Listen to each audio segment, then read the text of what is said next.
Hey guys, my name is Neel and welcome to Neel Workshop Zone. So in this episode we will be learning more things on how to write a JavaScript program.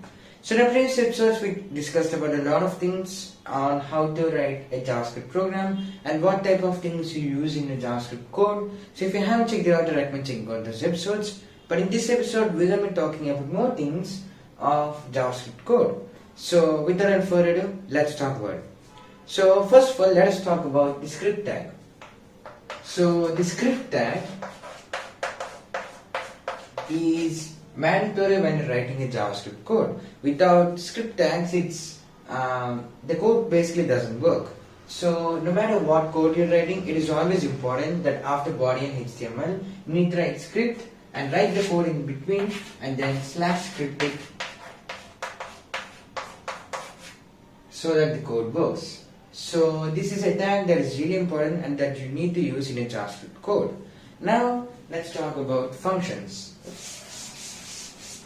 So functions is regularly used in JavaScript code, and functions are basically a block of JavaScript code that you can basically use to call anytime you want. And it is used that way so that you can use it in your future JavaScript code. So for example, let us assume that function, this is not how we write it, but let us assume the function is equals to x. So let us assume the function is x.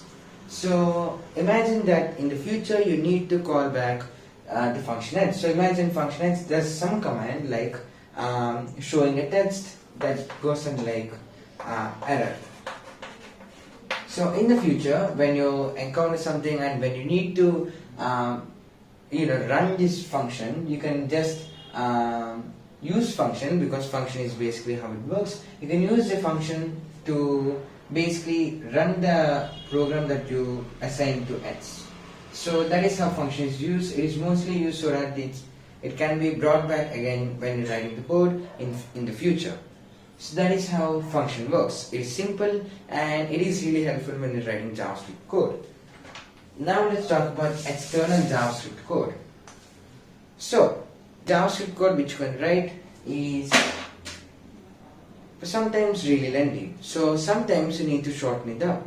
So imagine this scenario where you have written multiple JavaScript codes and you want to implement them in your main JavaScript code. Well, by using source and linking the JavaScript code, you can actually implement the functions and all the different things that you have written in JavaScript codes or different JavaScript programs into the main JavaScript program. Now this is really helpful because it helps us to achieve faster load times. It is much easier to differentiate between HTML and JavaScript, and there are so many more advantages. So by doing to bring in the code, all you need to do is just a source and write the name. So for example, hi.js. So by writing that, you'll basically bring in the code from another JavaScript file into the main JavaScript file that you're working on. So that is how external JavaScript file basically works. So like I was saying, there are two main types of values in JavaScript. So out of those two, we have fixed values and variable values. So fixed values can be called as literals, and these can just be called variable values or variables. Now the difference between the both of them is as the name suggests, the values for the fixed values are fixed. So something like 2 or 4, they are fixed values. On the other hand, variable values are something like x, y, z, something which we can assign the value of. And one more important thing when you're writing JavaScript code is that it is okay to maintain space in between, because JavaScript code does allow spaces between the code. So instead of just writing code side by side, so for example x is equals to 2 plus 2, so instead of writing without spaces, you can just write with spaces on your spacebar, so that it is much more easier to read and understand when writing long pieces of code. And one another important thing about JavaScript code is that it is case sensitive. So for example, there is a difference between let's say case file and case file. So JavaScript is case sensitive, so you have to be careful where you're using capital letters and where you're not using capital letters, because sometimes it can get confusing and there could be errors in the code. So now let me erase this real quick. So now let's talk about JavaScript expressions.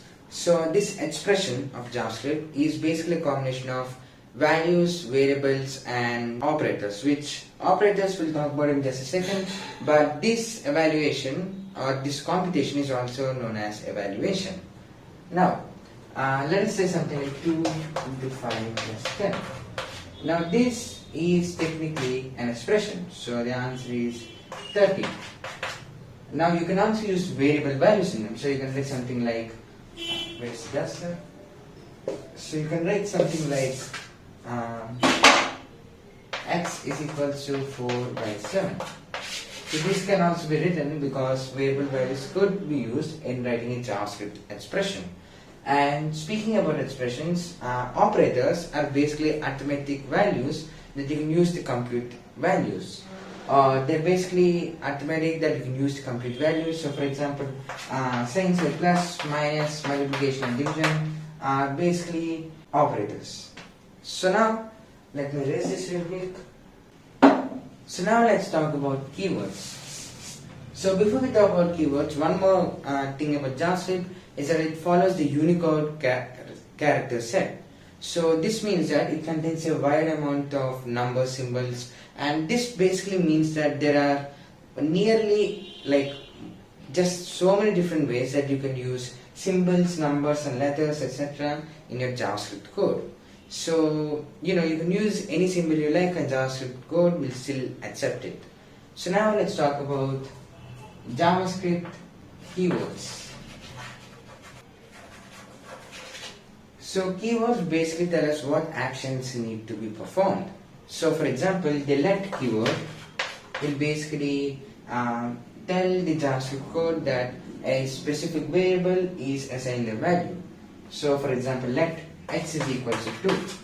So that is basically how keywords work.